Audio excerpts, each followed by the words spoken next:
Muy buenos días a todos los estudiantes del curso de literatura de tercer grado. Siendo hoy 17 de mayo, iniciamos este ciclo con los lineamientos de lo que va a ser este curso. Aquí, mientras los estudiantes van ingresando, pues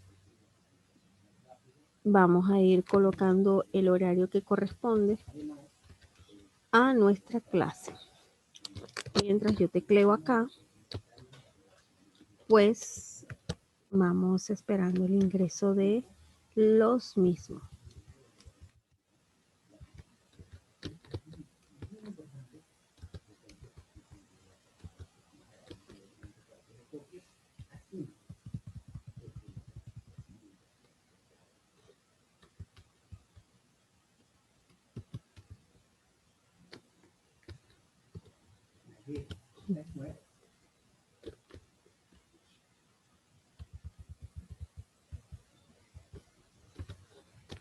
Bien, aquí estoy copiando ya el horario.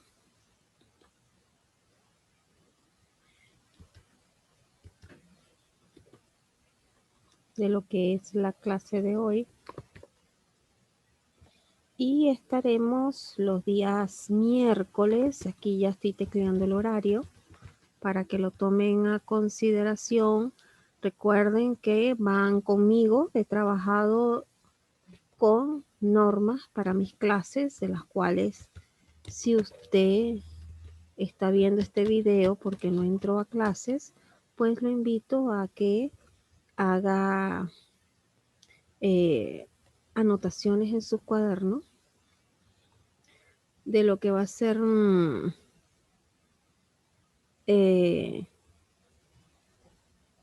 esta clase. Un momentito, muchachos, mientras acomodo aquí un poquito el horario.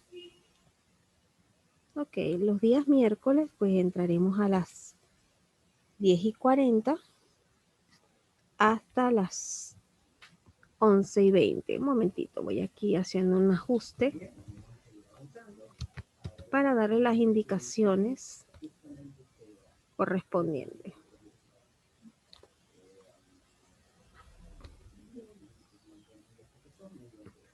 Ok, nuestro horario de clase va a ser los lunes de 10:40 a 11:20 la primera sesión. La segunda sesión va a ser de 11:20 a 12 del mediodía.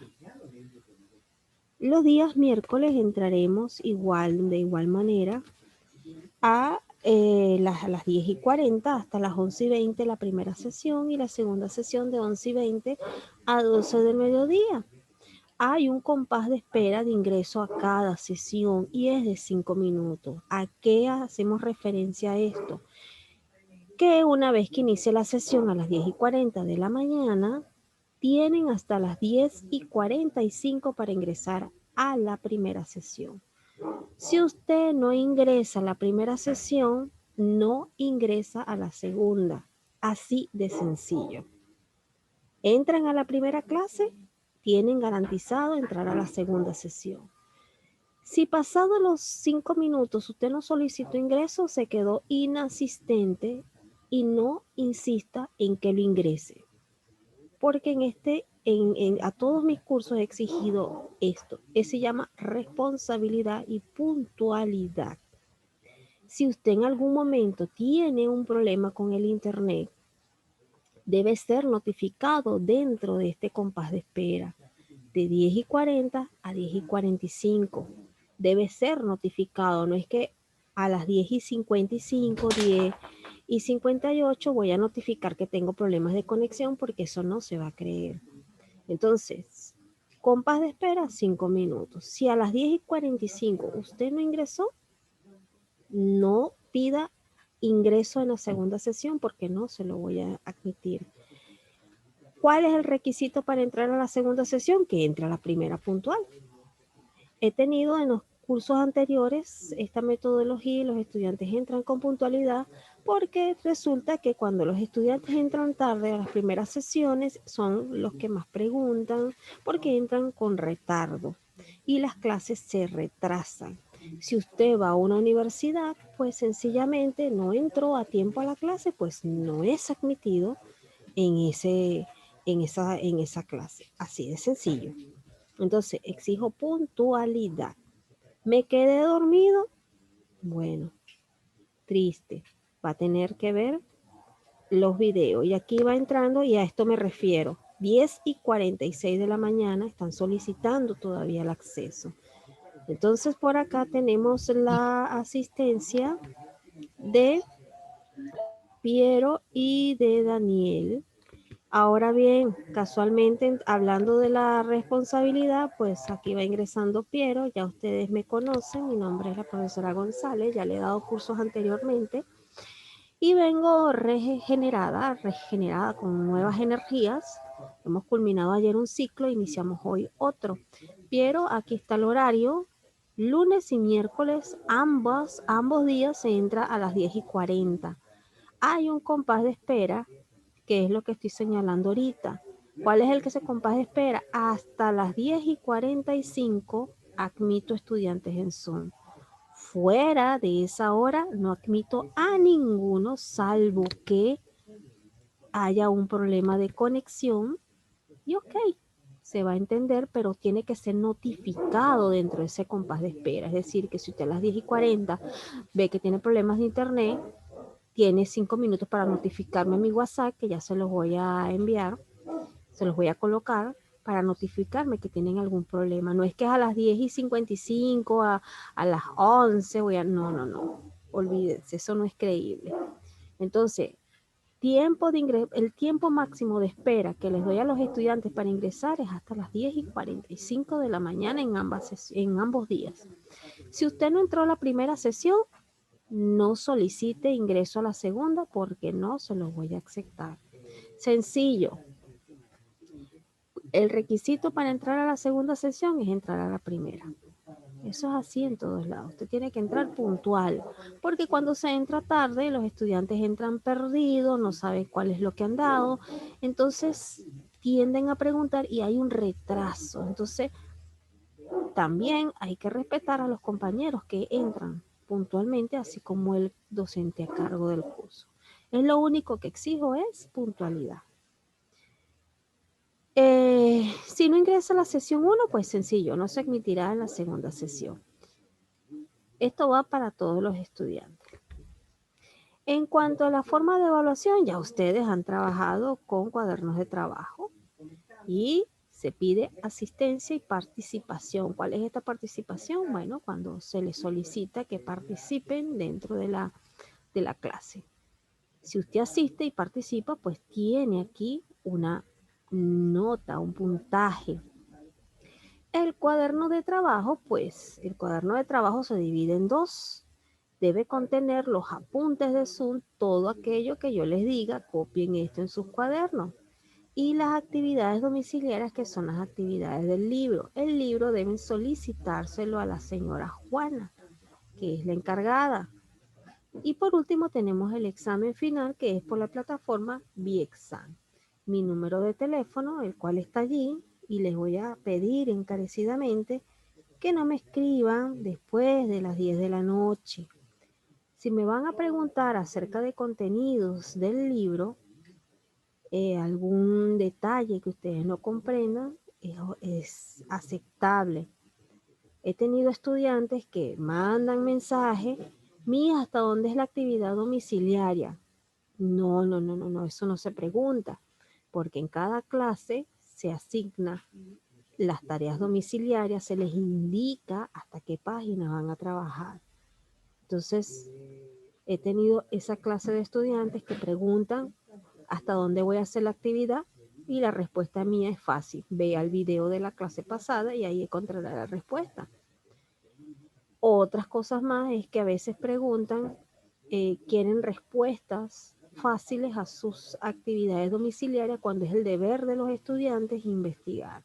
No doy respuestas domiciliarias, doy orientaciones, que es muy distinto. Literatura de tercer grado, es sumamente fácil. En cuanto a la evaluación, El cuaderno de trabajo se entrega el día del examen. Si usted no lo entrega el día del examen, no lo entrega después. No los acepto. Es cuestión de responsabilidad. Todos los estudiantes que he tenido en ausencia de ustedes, que tenía largo tiempo que no les daba clase, pues han entregado sus apuntes a tiempo y ustedes no van a hacer una excepción. Ustedes me imagino que también van a ser muy puntuales, participativos y van a respetar lo que es el horario y el sistema de evaluación. Bueno, ya dicho esto, en cuanto a las normas de clase, tenemos acá el libro de literatura que debe usted ya solicitar a la señora Juana y notificarme que ya lo tienen, porque es lastimoso que hoy, que estoy iniciando el ciclo, tengo estudiantes del curso que culminó ayer solicitándome el libro y yo, pero ¿cómo es esto? Ustedes debieron notificar desde el primer momento que no tenían libro y solicitárselo a la institución. Entonces, solicítenselo a la señora Juana. Ustedes tienen un grupo, pueden solicitárselo. Entonces, esta es la presentación de lo que es el libro de la institución, libro de literatura de tercero.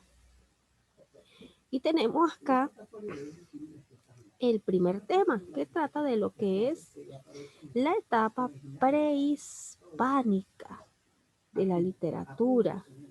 Aquí nos vamos a conseguir con ciertas culturas muy distintas y vamos a ver literatura fuera de hablar de Jorge Manrique, que si el Quijote, la Odisea. No, aquí no vamos a ir hacia la literatura de nosotros.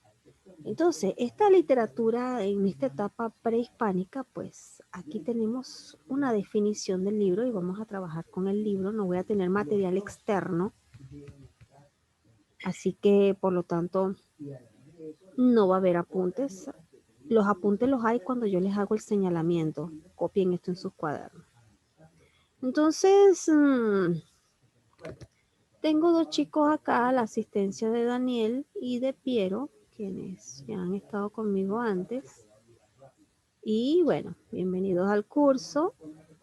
Y vamos a estar 6 semanas compartiendo lo que va a ser esta literatura, que de antemano les digo que es una literatura sencilla, no es difícil, así que por lo tanto deben sacar 20 en su curso.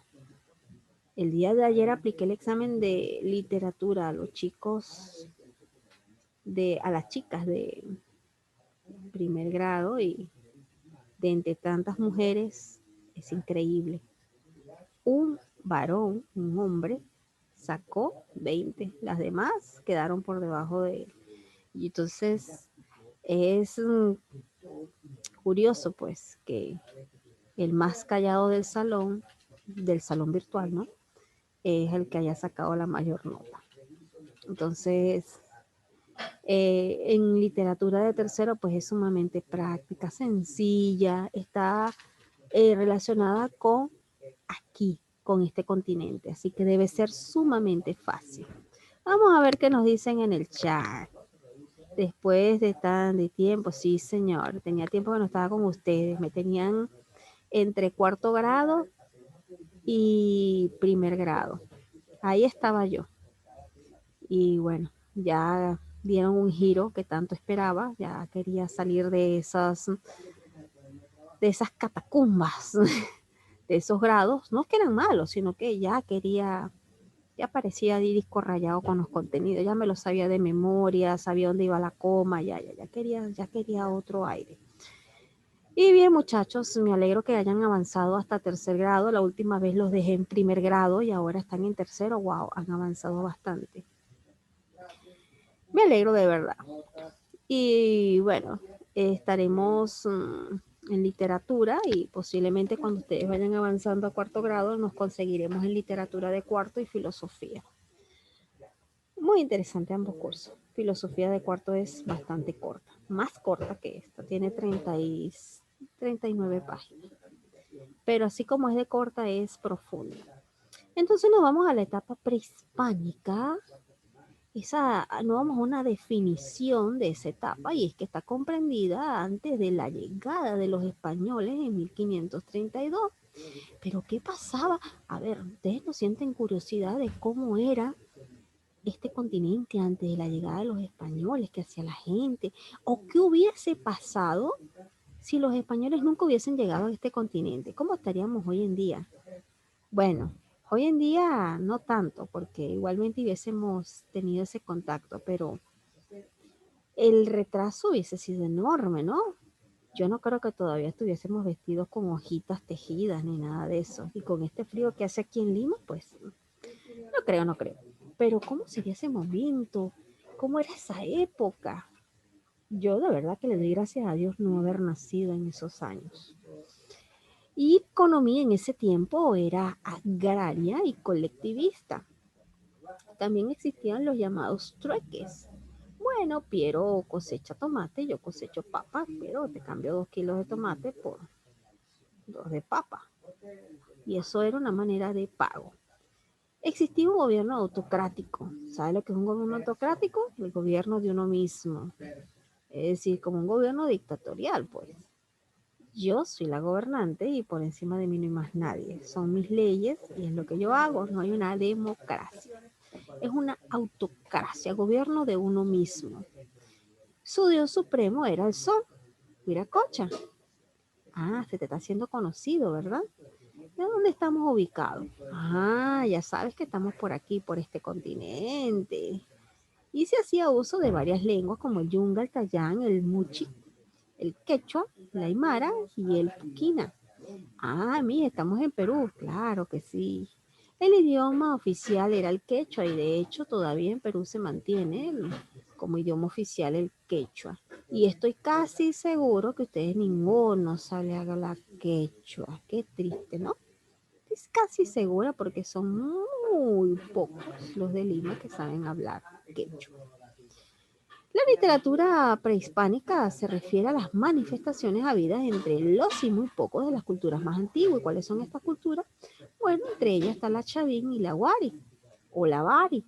Y esto es porque los cronistas españoles tuvieron más contacto con la cultura inca. Ah, ¿viste que estamos en literatura de acá del Perú? Claro que tuvimos nuestro momento literario, pero una de las cosas no. Una de las diferencias es que la literatura, aunque venía de Europa, llega a nuestro continente como parte también de las conquistas y de las grandes migraciones más adelante. En literatura de cuarto van a ver que los tipos de corrientes de la literatura, cómo llegan aquí a Latinoamérica, a las migraciones. Las migraciones no son malas. Claro, si hablamos de la migración actual, ustedes me van a decir, bueno, todos los más negativos. Pero cuando hablamos de las migraciones en general, sin meter nacionalidades, muchos personajes importantes hay dentro de las migraciones, literatos, médicos, abogados, personal obrero, claro que sí, ellos no pueden ser excluidos. Aunque no son profesionales, hay una mano obrera que es dura, fuerte. Ah, hay ideas nuevas, ideas frescas dentro de las migraciones. Mija, hay gente mala, sí hay gente mala, porque no todo es bueno, pues. Entonces, las corrientes literarias, a través de lo que va a ser el cuadro comparativo evolutivo de la literatura, va a demostrar que las corrientes renacentistas, barrocas, cómo llegaron acá, cómo llegaron a tener influencia una corriente en particular aquí en Hispanoamérica, en Latinoamérica, perdón. Pues a través de las migraciones, puesto que Europa estaba en constante guerra, epidemia, la gente huía y se vino a este continente. Y trajo consigo sus corrientes literarias, sus pensamientos, que no fueron nada malos, pero también trajeron literatura. Esa literatura llegada a este continente, en este caso estamos hablando estamos ahorita hablando cómo era la literatura antes que llegara a los españoles. Oficialmente no se conocía como literatura, ¿ves? Se conoce después. Esta literatura que existió aquí en este continente, en este país, pues era muy distinta a la literatura europea. Cuando llega la literatura europea acá, pues hay como un ajuste.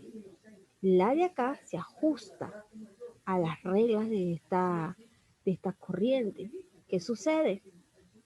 Que al principio se escribe la literatura de origen europeo y poco a poco se fue modificando a la literatura latina de Latinoamérica.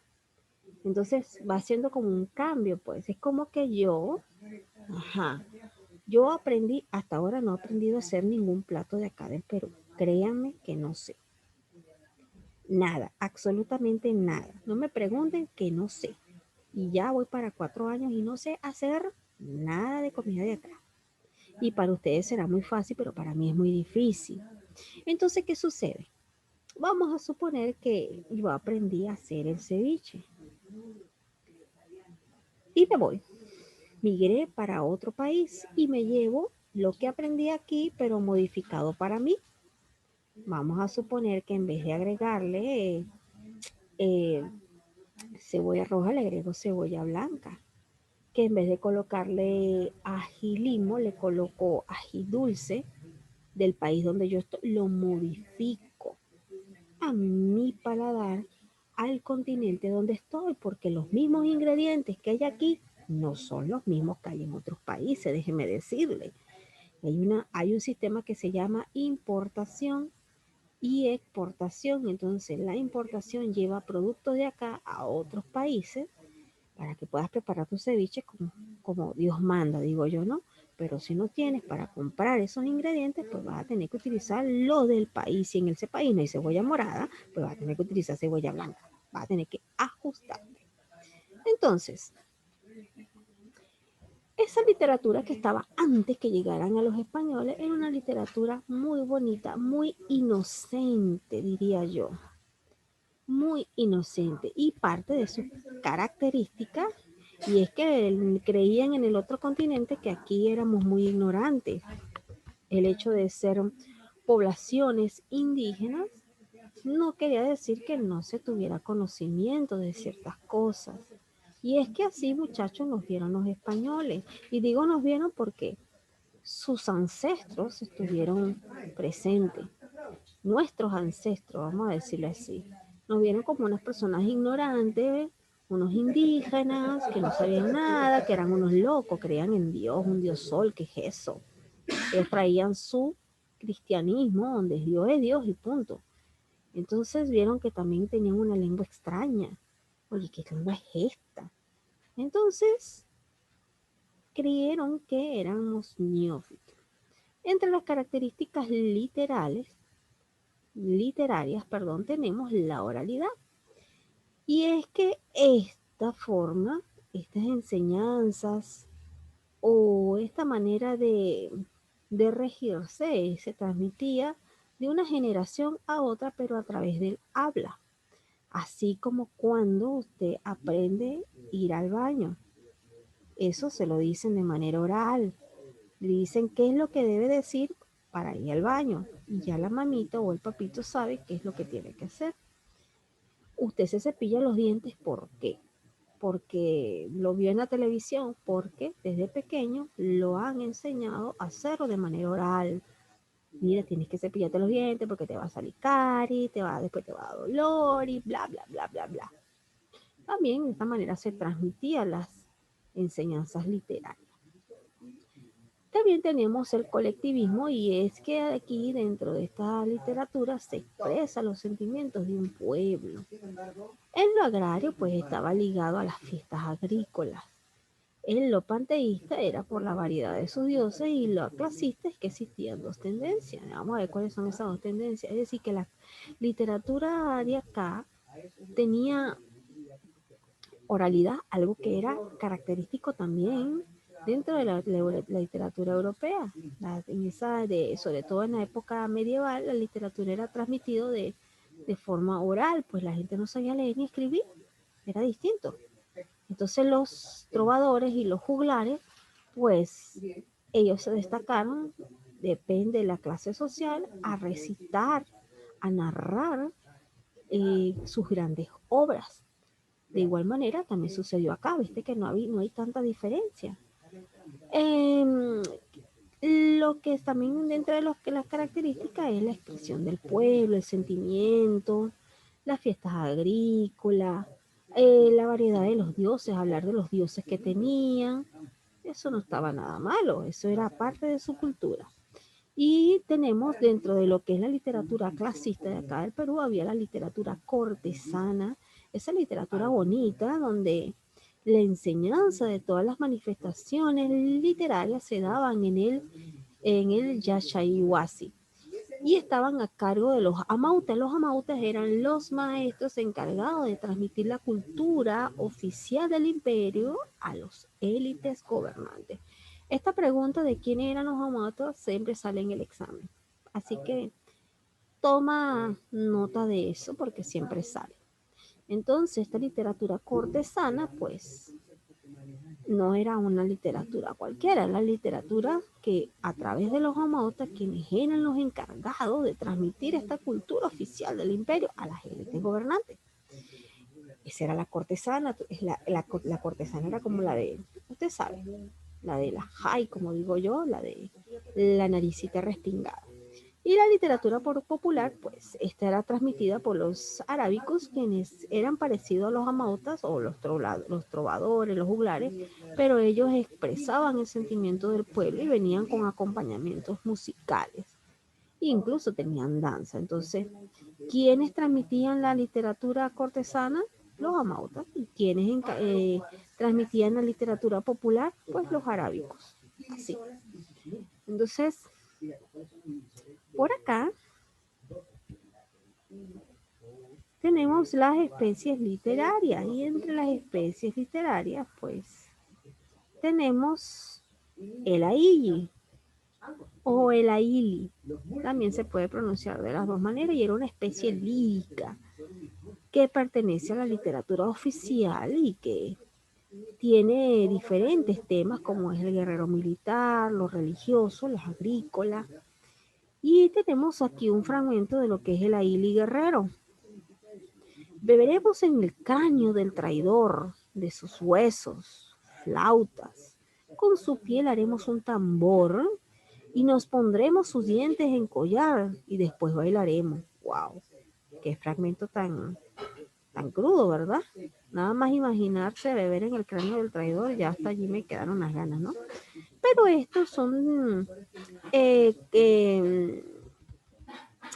especies, pues en el ailli, pues cantos, líricas que pertenecen a la literatura oficial, pero sus temas son para los guerreros, militares, religiosos y agrícolas. Si podía hablar de lo agrícola, también era un ailli. Por su parte, lo que es el arabi o el arawi es una expresión popular de los arábicos y es una poesía intimista de tono colonial donde se expresa el sentimiento amoroso y existen dos, el amoray, el huacantaqui y el ayataqui. Grábatelo bien porque en el examen te voy a preguntar cuáles son las expresiones intimistas que existían dentro del arabi, el amoray, el huacantaqui y el ayataqui. Y para el aragui hay moray, hay un fragmento. Paloma mía, mi corazón, ¿dónde estarás ahora? ¿Con el frío tal vez? ¿Con el viento quizás? ¿Estoy soñando acaso? ¿Tengo yo el mismo nombre? Aquí tenemos un fragmento del Aragui y Moray. Entonces, este tipo de expresión son expresiones populares que se daban por los arábicos, que los arábicos eran los que estaban dentro de la literatura pueblerina, la literatura popular. Un momentito, muchachos, que se abrió el video que corresponde. Muy bien. Muy bien, y entonces entré dentro de las especies épicas porque también había épico y ellos no lo sabían. Y es que tuvo su punto de partida pues en los grandes recuerdos de los acontecimientos históricos importantes modificados por la fantasía. Una representación de ellos son los cantos épicos, que eran narraciones antiguas que hablaban de una catástrofe cósmica, después de la cual Viracocha creó a los hombres. Acuérdate que Viracocha es el dios, es el sol, y las naciones que están en esta tierra hay. O sea, habían cantos épicos, narrativas épicas, pero no eran así como decir Esparta, Espartacus, 300, no. Eran, por eso es que yo señalo que este tipo de literatura era una literatura muy inocente, muy genuina, hasta que llega los españoles y bueno, modifican todo.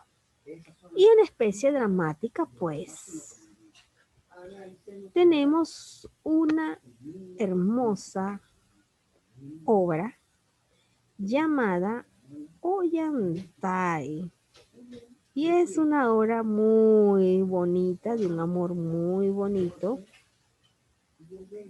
Y por ella, pues, es un drama escrito originalmente en quechua. Y tiene libertad en la rima y su rima es asonante, va a concordar siempre, así como una rima. Dentro de los personajes principales del Ollantay tenemos a Pachacute, a Ollantay, Cusicuyur, Tupayupanqui y Mazumá. Y por acá pues le tengo esta hermosa historia de amor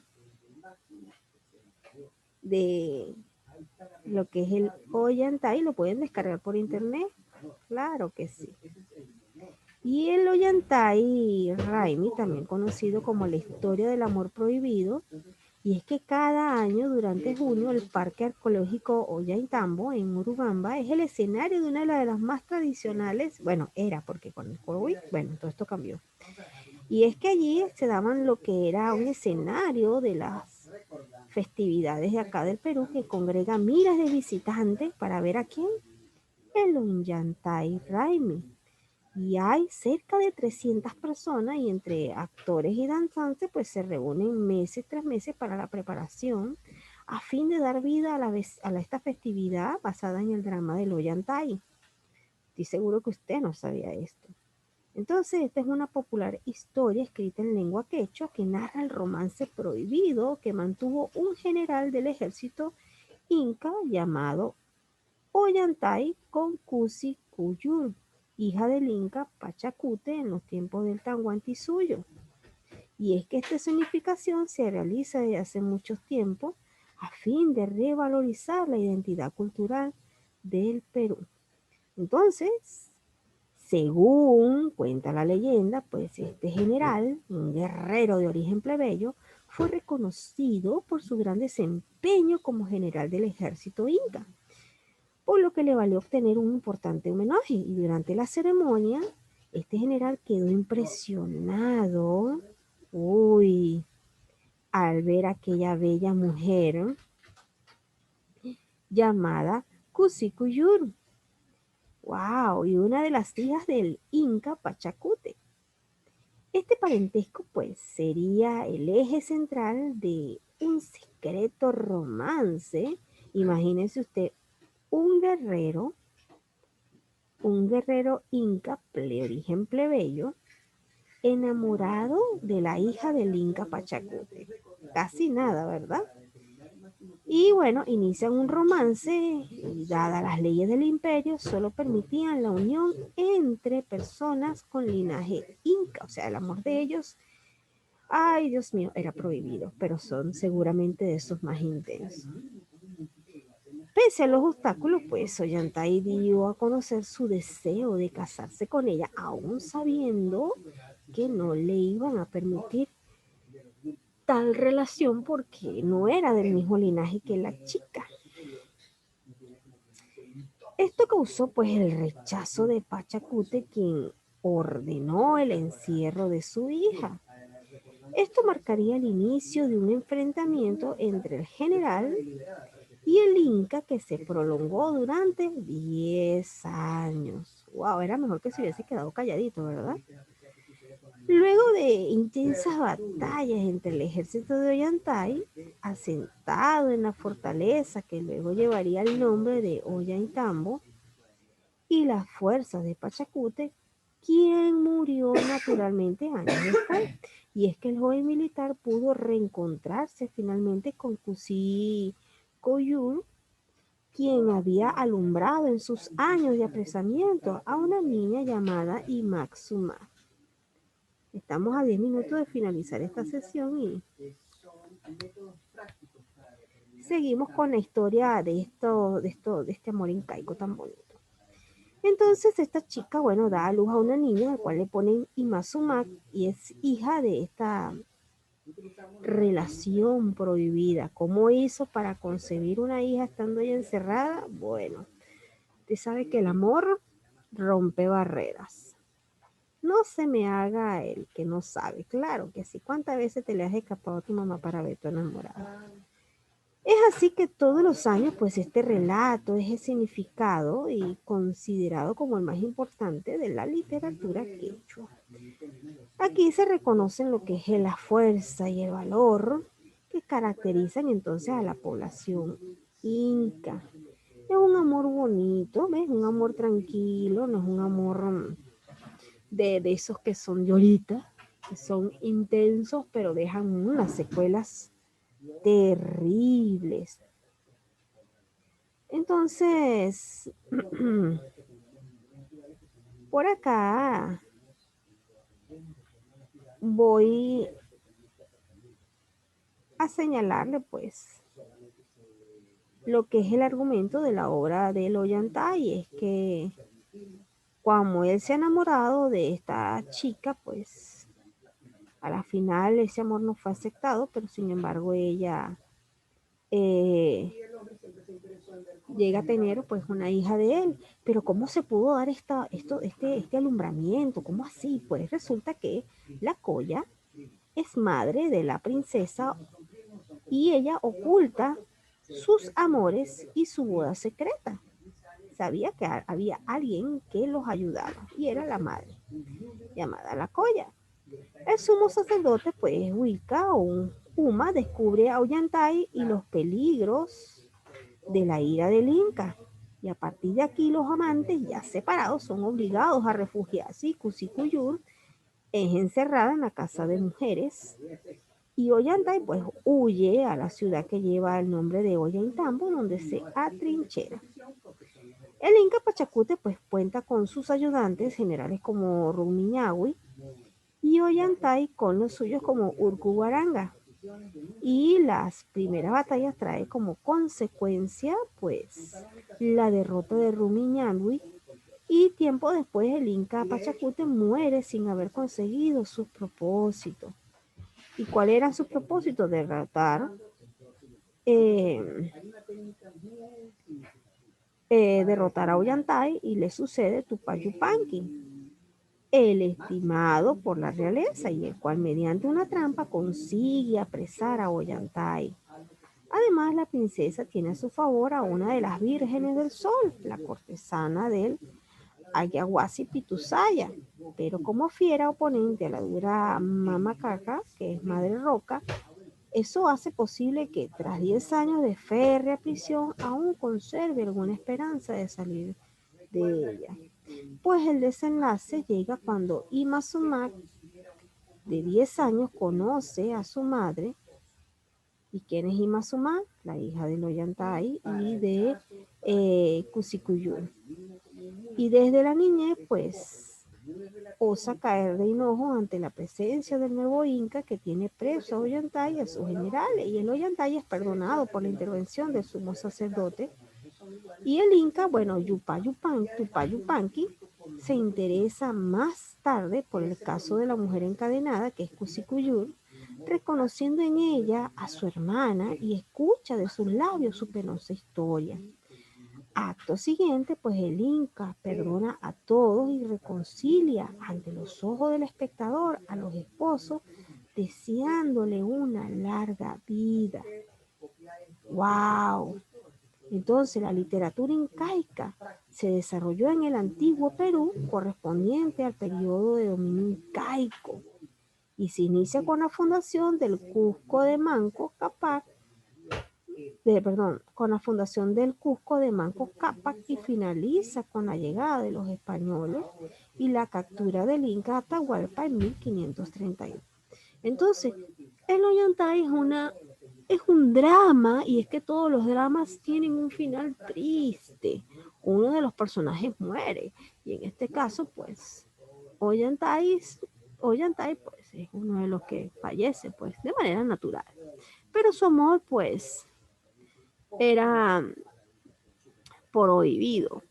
Y tenemos también dentro de esta literatura incaica, pues, la poesía e historia entre los incas. La literatura peruana vivió ausente del alma del incario y de la cultura indígena en todo el primer siglo republicano. Ribagüero, en el primer panorama, pues él escribió en 1905 y se ocupó de la literatura republicana. Él desdeñó a los poetas coloniales y olvidó por completo la poesía indígena, esa poesía inocente, genuina. Luego reconoció que el tipo literario nacional se integraba en el Perú donde existió una gran cultura por el aporte español y por el indígena. Más adelante de la literatura peruana, pues va a haber un giro donde van a haber escritores que se van hacia el indigenismo. Y también hay literatura muy buena. Entonces, por acá tenemos un momentico aquí. Por acá tenemos aquí. Tenemos a lo que fue el planteamiento de la literatura peruana por Ventura García Calderón, que se iniciaba con la exégesis de Garcilaso, Diego Mesía, de Fernán Gil y Amarilis. Y fue el viaje de Rivas Agüero al Cusco en 1912 el que determinó un vuelco fundamental dentro de lo que es la literatura peruana. Rivas Agüero, limeño de casta hispánica, reivindicó por primera vez la cultura y el aporte de lo incaico dentro de lo que es la historia. Y junto a ella también se le sumó lo que es la generación de la colonia, con Moore y Valdelomar, y Moore llevado de su genio polémico y siguiendo el ejemplo de González Pradesco, pues disminuyó a Lima y a la costa, y bueno, se erigió por un andinismo más dogmático. Entonces, lo que les quiero llevar es aquí, es a que observen que dentro de lo que es la literatura peruana, antes de la llegada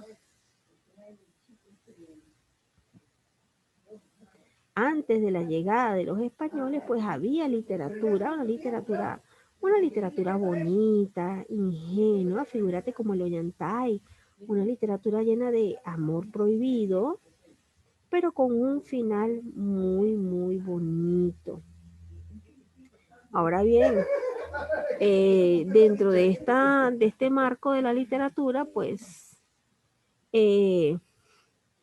podemos observar pues que, un momentico,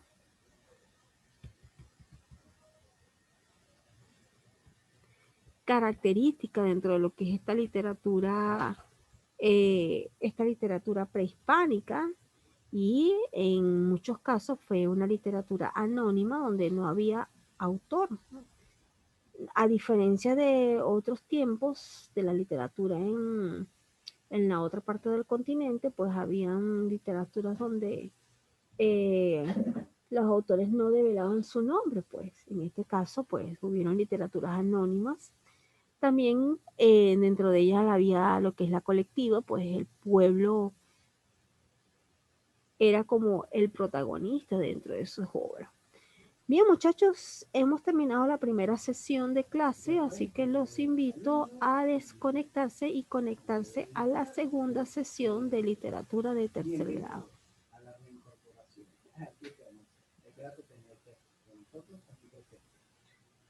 Se hace costumbre de aquí en adelante ubicar, atención, se hace costumbre de aquí en adelante ubicar una etiqueta identificador. Esa etiqueta de identificación va a contar de 10 elementos. El primer elemento te va a ubicar en el curso donde estás ubicado. En este caso, visualizando, estás en el curso de matemática. Como segundo